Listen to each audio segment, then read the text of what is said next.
A paz do Senhor, sejam bem-vindos ao programa Mais Delas. Esse que é um programa da UFADVille, a União Feminina da Assembleia de Deus, aqui de Joinville. Nosso pastor-presidente, pastor Sérgio Melfior, e nossa coordenadora, irmã Maria Helena Melfior. E eu, Janaína, estou aqui com a minha amiga Josi Rutz. Paz do Senhor, Jana. Paz do Senhor para você que acompanha o nosso programa aqui da Alfadiville, programa Mais Delas. Hoje, programa muito especial, já quero convidar você para compartilhar aí nos seus grupos, nas redes sociais.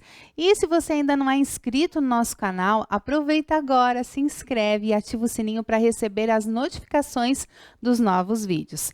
Essa semana nós temos a participação da doutora Silvana Travasso falando de um tema muito importante: leis de proteção às crianças e aos adolescentes. Então fique conosco e aproveita para compartilhar essa programação. Alfadiville apresenta programa Mais Delas, Mais Deus, mais entrega, mais louvor, mais amizade, mais sabedoria. Começa agora Mais Delas. Olá, boa tarde, na paz do Senhor Jesus. Aqui é a irmã Silvana, sua irmã em Cristo, advogada. E hoje nós estamos aqui para falar de um tema muito importante no mês de outubro, que são os direitos da criança e do adolescente. Quero ler com você primeiramente um versículo que está no livro de Mateus, no capítulo 19, versículo 14, que diz: Então disse Jesus: Deixem vir a mim as crianças e não as impeçais, pois o reino dos céus pertence aos que são semelhantes a ela. Então, nós podemos ver que o Senhor Jesus já estava dando um amparo para as nossas crianças. E não é diferente, então, nas regras constitucional do nosso país.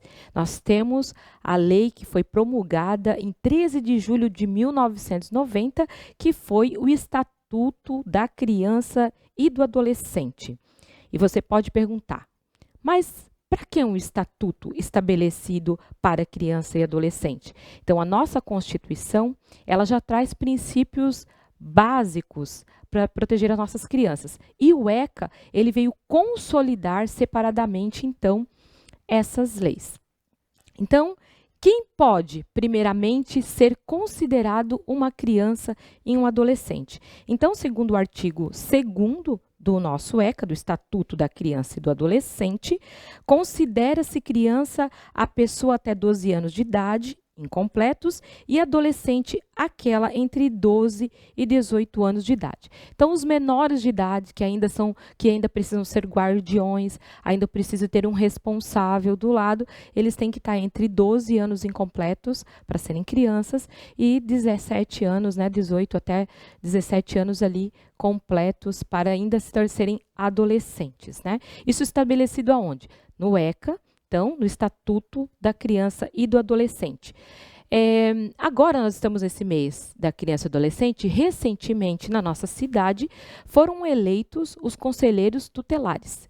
Qual as regras, O que o conselho faz? Então, o conselho tutelar, ele age como um órgão fiscalizador para verificar se as crianças estão tendo maus tratos, quer seja nos lares, quer seja na escola, ou algum tipo de ambiente que ela frequenta.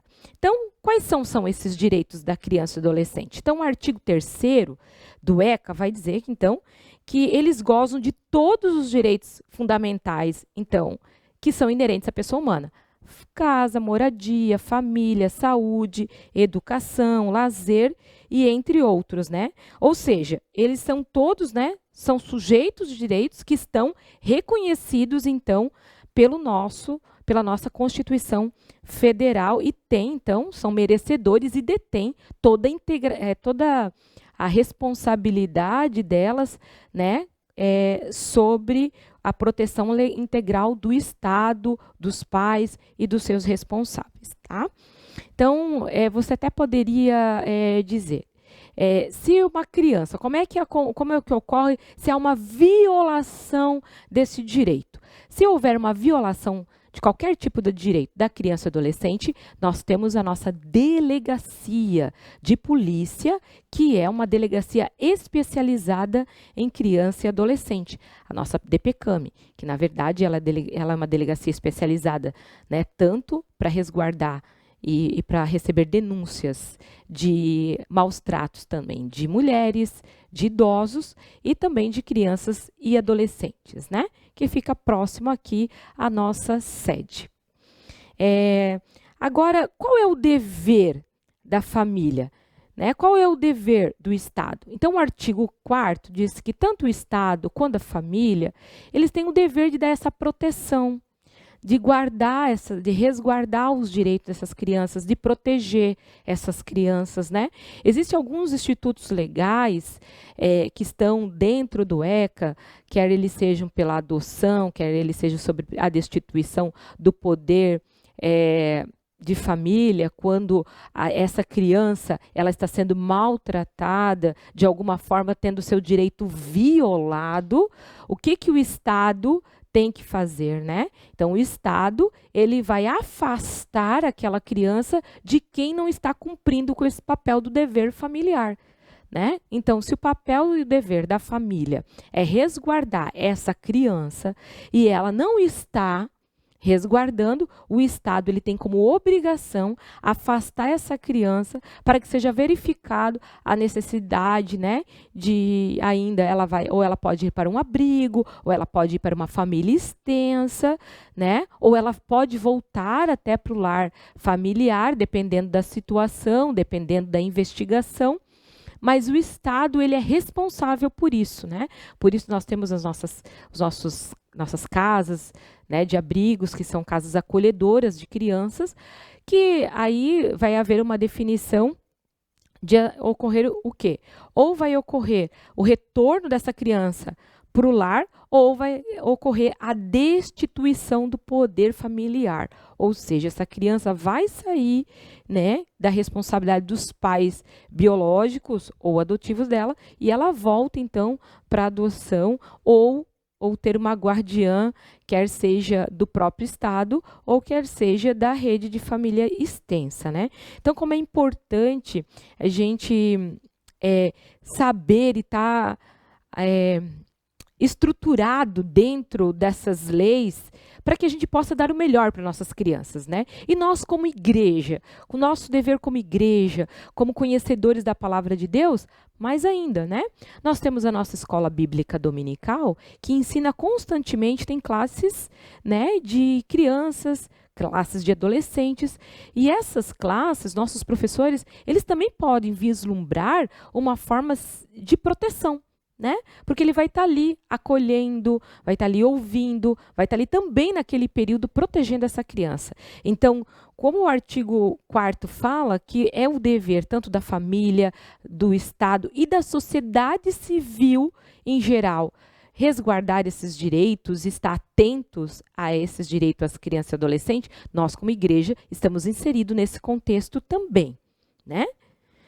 E se eles, né, então, se eles forem violados, se eles forem ameaçados, nós também, né, se tiver alguma criança ou adolescente sofrendo algum tipo de ameaça, algum tipo de discriminação, algum tipo de opressão, algum tipo de crueldade, tanto no âmbito familiar, quanto no âmbito escolar, ou tanto no âmbito da sociedade civil, nós, né, que estamos ao redor dessa criança, nós temos também essa obrigação, né, de levar essa responsabilização para essas pessoas que estão cometendo essas violações, então, à delegacia, ao conselho tutelar, aos órgãos, né? Nós temos um juizado da criança e do adolescente, então nós temos meios de fazer essas denúncias para que, então, essa criança saia desse ciclo de ameaça e de violência, né? Então, e são diversas condutas ali que o ECA traz, nesse artigo 5º, essas práticas, né, que são as infrações contra as crianças. Quando a gente fala na escola, né, então como é que é na escola? O que a escola tem que resguardar? O que a escola tem que fazer para uma criança, para proteção, para resguardar, para proteger? essa criança.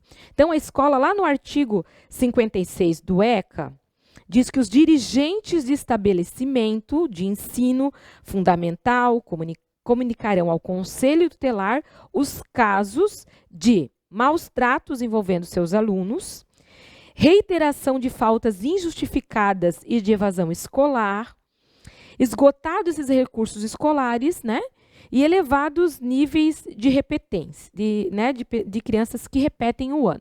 Então, se lá na escola, aquela diretora, aquela supervisora, aquela orientadora observar que no âmbito escolar tem uma criança, né, que na observação em sala de aula ou no contexto da escola, ela estiver, né, identificarem os maus tratos, identificarem também que essa criança ou esse adolescente tem reiteradas faltas no âmbito escolar e a escola já mandou notificação para os pais, já encaminhou os bilhetes, né, lá, e já chamou até os pais para uma reunião.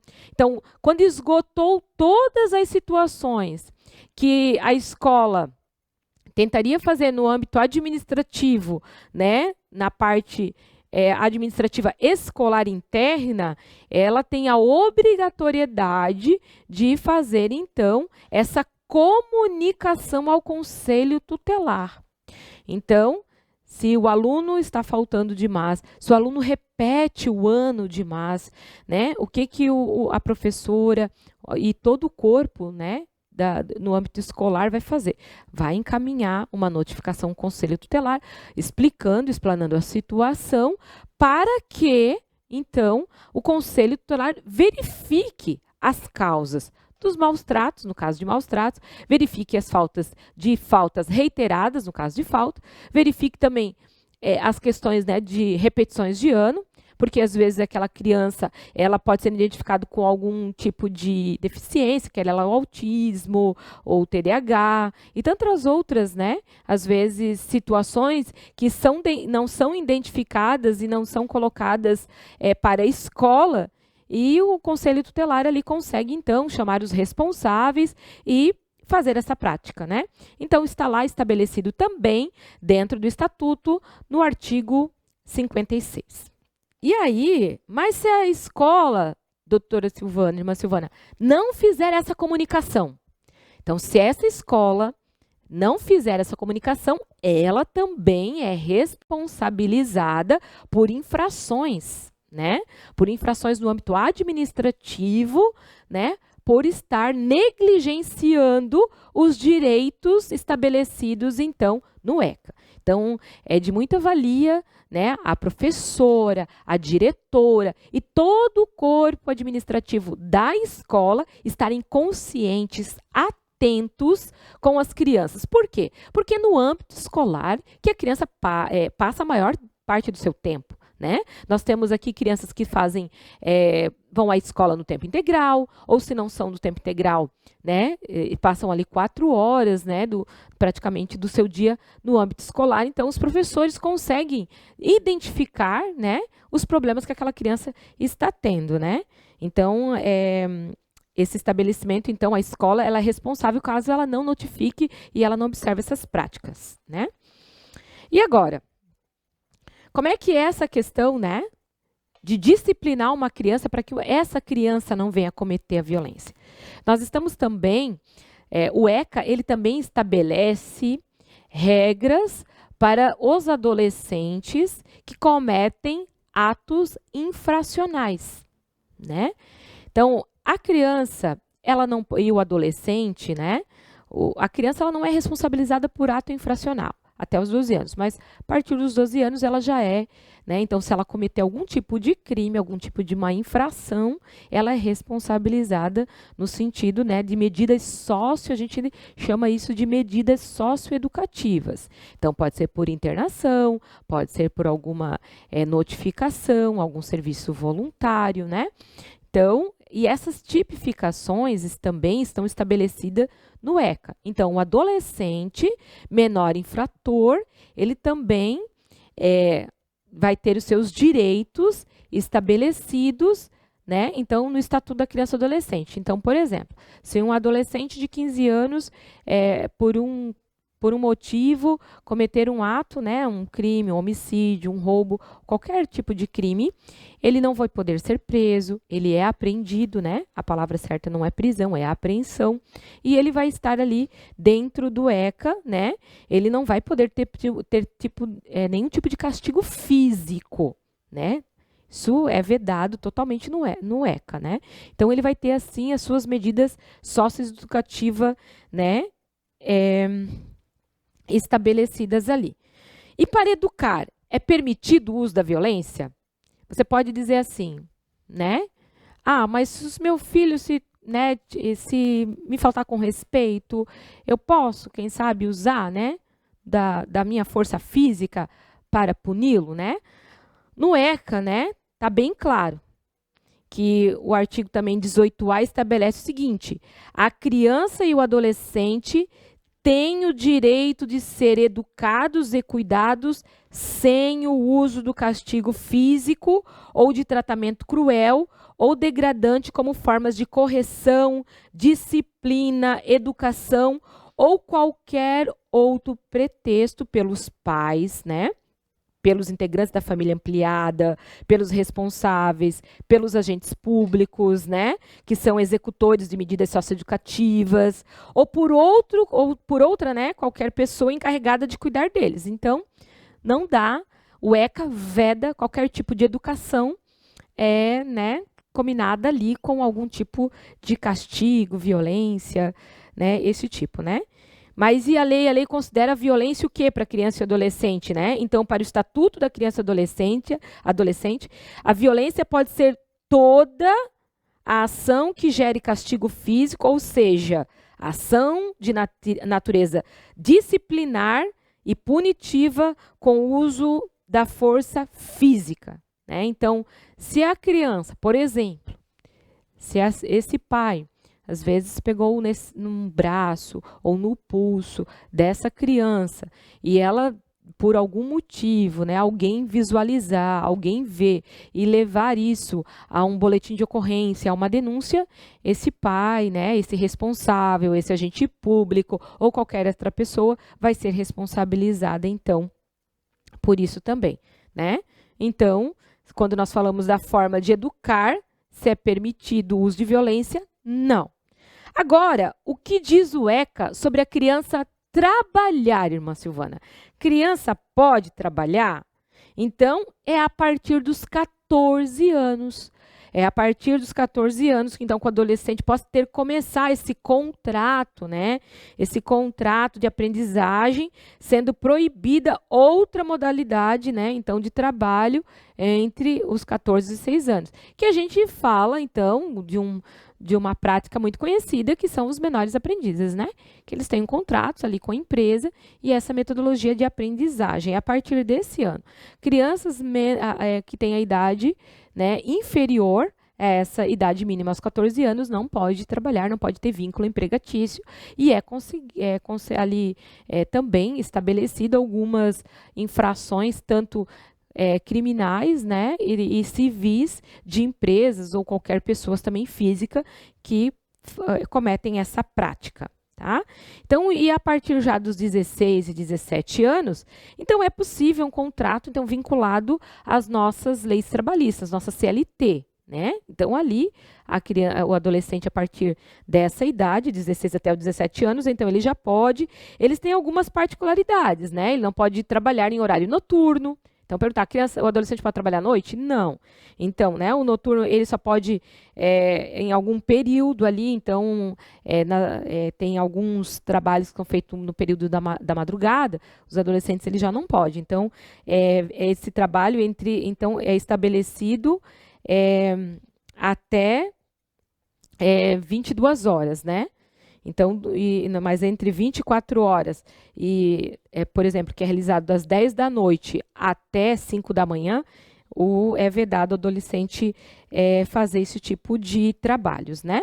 Também é vedado ao adolescente fazer, entre os 16 e 17 anos, fazer trabalhos na modalidade perigosa. Então, tem alguns tipos de trabalho, químico, com fogo, né, que de alta periculosidade também é vedado ao adolescente fazer essa prática de trabalho também, trabalhos insalubres, né? Então, e principalmente, né, trabalhos que impeçam o adolescente de ter perdas nos seus horários escolares. Então, eles também não podem, né, ter essa perda, né, de aulas, que tenha que faltar aulas, que tem que chegar atrasado. Então, o contrato de trabalho ele tem que estar bem estabelecido, então, com essas regras, tá? E ele pode, né? O adolescente pode ter trabalhos no âmbito, né, como se tem agora. Eu quero ser um adolescente influencer, eu quero ser um adolescente ator, eu quero ser um adolescente atriz, uma criança.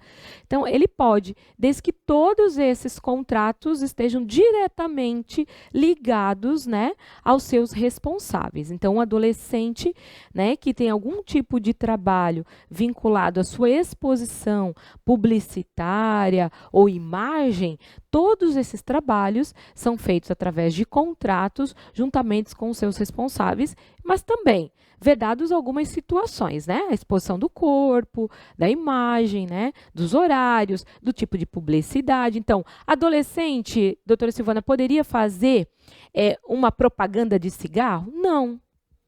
Não pode, adolescente não pode. Por quê? Porque justamente cigarro, nós temos, né, várias vedações da questão da saúde e, em regras, adolescente não é para ser fumante, né, nem com bebidas alcoólicas. Então, tem algumas vedações que são essas colocadas.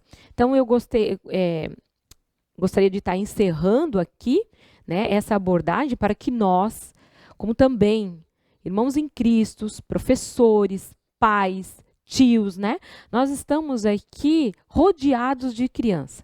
Que o nosso olhar sempre esteja atento às nossas crianças e aos nossos adolescentes. Nós como igreja, nós como irmãos, nós como uma família de Cristo, devemos nos preocupar, devemos incentivar cada dia, né? Para que as leis fiquem mais voltadas à proteção integral das nossas crianças, tanto no âmbito escolar, tanto no âmbito familiar e tanto no âmbito da sociedade civil em geral. E eu quero orar com você. Quero orar com você, que quem sabe é pai, é tio, é professor, né? Estar, né, ao redor de criança, cuida de criança, ou se não, né, mas que você também esteja atento, porque nós como sociedade civil, nós temos essa responsabilidade também. No próximo dia 12 de outubro, nós teremos o Dia das Crianças, né? E nós vamos agora orar por todas as nossas crianças. Senhor nosso Deus e nosso Pai, nós abordamos aqui, Senhor, as leis constitucionais e ainda amparadas no Estatuto da Criança e do Adolescente, que foi estabelecida desde 1990 aqui no nosso país.